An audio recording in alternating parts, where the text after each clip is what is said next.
Assalamualaikum warahmatullahi wabarakatuh. Kembali lagi bersama saya, Wiselta Iansyah. Tugas video kali ini adalah tugas UAS praktikum dari mata kuliah Sistem Keamanan Informasi. Dan di sini saya akan membahas mengenai materi pembelajaran kriptografi. Sebelum memulai, alangkah lebih baiknya jika kita mengetahui terlebih dahulu apa itu kriptografi. Jadi, kriptografi itu adalah kata yang berasal dari bahasa Yunani, yaitu kriptos dan graphein. Kriptos berarti rahasia atau tersembunyi, sedangkan graphein artinya menulis. Jadi, secara umum kriptografi itu merupakan proses menulis atau menyampaikan pesan secara rahasia dan tersembunyi. Namun, jika kita kaitkan dengan penggunaan teknologi digital, maka kriptografi dapat disebut sebagai disiplin ilmu yang mempelajari teknik enkripsi naskah asli atau plain text yang tersusun acak, dengan memanfaatkan kunci enkripsi sehingga naskah tersebut berubah menjadi teks yang sulit terbaca atau ciphertext oleh user yang tidak memiliki kunci deskripsi. Kriptografi bertujuan untuk memberikan layanan keamanan informasi yang dinamakan juga sebagai aspek-aspek keamanan informasi, yaitu yang pertama kerahasiaan atau confidentiality, yang merupakan layanan yang ditujukan untuk menjaga agar pesan tidak dapat dibaca oleh pihak yang tidak berhak. Yang kedua, integritas data atau integrity, yang merupakan layanan yang menjamin bahwa pesan yang dikirim masih utuh atau asli, atau belum dimanipulasi. Yang ketiga, autentikasi atau authentication, yang merupakan layanan yang berhubungan dengan identifikasi. Layanan ini akan mengidentifikasi kebenaran dari pihak-pihak yang berkomunikasi dan kebenaran sumber pesan. Dan yang terakhir, yang keempat adalah non-repudiasi atau non-repudiation, yang merupakan layanan untuk mencegah entitas yang berkomunikasi melakukan penyangkalan. Contohnya seperti pengirim pesan menyangkal telah melakukan pengiriman pesan, atau penerima pesan menyangkal telah menerima pesan.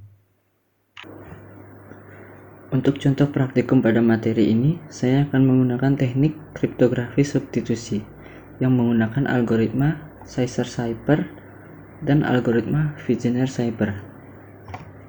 Langsung saja pada pembahasan algoritma yang pertama, yaitu Caesar-Cipher. Adapun langkah-langkah yang dapat dilakukan untuk membentuk ciphertext dengan Caesar-Cipher adalah yang pertama, menentukan besarnya pergeseran karakter yang digunakan dalam membentuk ciphertext ke plain text. Di sini saya sudah menentukan pergeseran karakter tersebut adalah 3 huruf ke kanan. Dan ini adalah hasilnya setelah alfabet yang normal ini, alfabet plain text-nya digeser menjadi 3 huruf.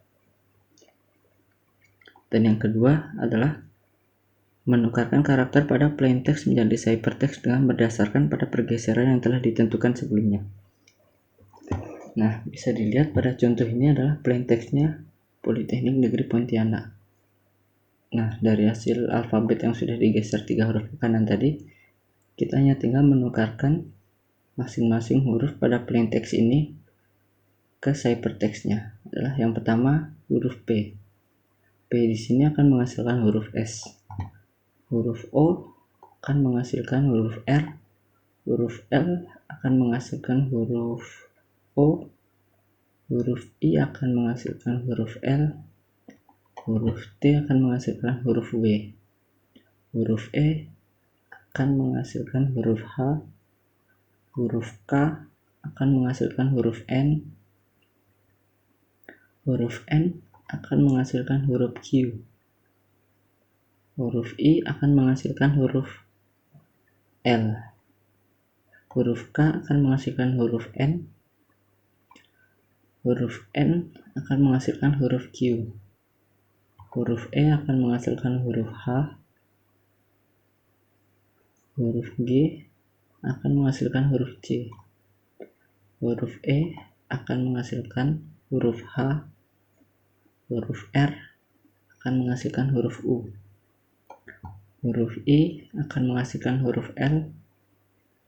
Huruf P akan menghasilkan huruf S. Huruf O akan menghasilkan huruf R. Huruf N akan menghasilkan huruf Q. Huruf T akan menghasilkan huruf W. Huruf I akan menghasilkan huruf L. Huruf A akan menghasilkan huruf D. huruf N akan menghasilkan huruf Q, huruf A akan menghasilkan huruf D, dan yang terakhir huruf K akan menghasilkan huruf N. Dan itulah adalah hasil ciphertextnya. Setelah plain text ini dikonversikan menjadi ciphertext dengan menggeser 3 huruf ke kanan. Lalu pada algoritma yang kedua adalah algoritma Vigenère Cipher. Terlihat pada gambar ini adalah gambar bujur sangkar Vigenère Cipher yang kegunaannya untuk membuat enkripsi menggunakan algoritma Vigenère Cipher. Perlu diperhatikan pada bujur sangkar ini terdapat 2 rule yang dapat digunakan untuk membentuk ciphertext. Yang pertama adalah plain text dan kata kuncinya. Untuk penerapannya ini sangat mudah sekali. Di sini kita sudah memiliki contoh plain text-nya adalah kata plain text dan kuncinya adalah Sony, Sonis.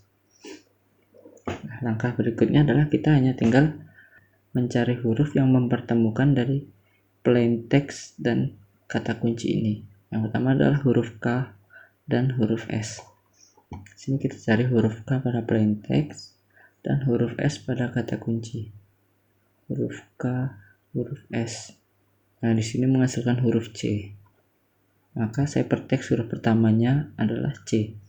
Lalu selanjutnya huruf A dan huruf O. Huruf A pada plain text dan huruf O pada kata kunci menghasilkan huruf O. Lalu huruf T dan huruf N. Huruf T pada plain text dan huruf N pada kata kunci menghasilkan huruf G di sini. Lalu selanjutnya adalah huruf A dan huruf Y. Huruf A pada plain text dan huruf Y pada kata kunci menghasilkan huruf Y untuk ciphertextnya, dan juga begitu seterusnya.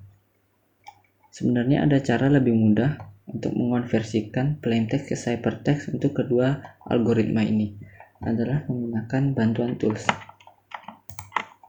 Di sini saya menggunakan website Crypti. Di sini kita hanya tinggal mengetikkan plain text yang akan kita konversikan menjadi ciphertext. Di sini plain text-nya adalah Politeknik Negeri Pontianak. Lalu encode-nya pilih yang Caesar Cipher karena kita ingin mencari yang Caesar Cipher.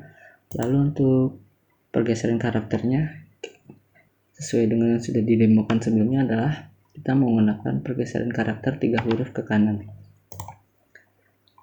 Nah, maka hasilnya akan menghasilkan ciphertext sebagai berikut. Begitu juga untuk yang algoritma Vigenère Cipher. Plain text-nya adalah kata plain text. Nah, di sini encode-nya kita ubah menjadi yang Vigenère Cipher. Lalu key ini kita isikan dan kata kuncinya adalah Sony, Sonis. Dan dapat dilihat hasil dari ciphertext-nya adalah sebagai berikut. Sangat mudah, bukan?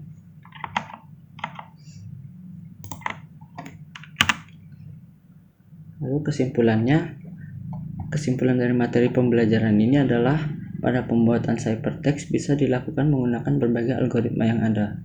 Tentunya langkah dan hasil ciphertext-nya juga akan berbeda-beda. Selain membuat enkripsi ciphertext, kita juga bisa melakukan deskripsi ciphertext jika kita mengetahui algoritma yang digunakan dalam pembuatan ciphertext tersebut untuk mendapatkan plain text-nya. Demikian materi pembelajaran kriptografi yang bisa saya buat. Maaf jika terdapat banyak kesalahan. Saya Wisata Iansyah undur diri. Wassalamualaikum warahmatullahi wabarakatuh.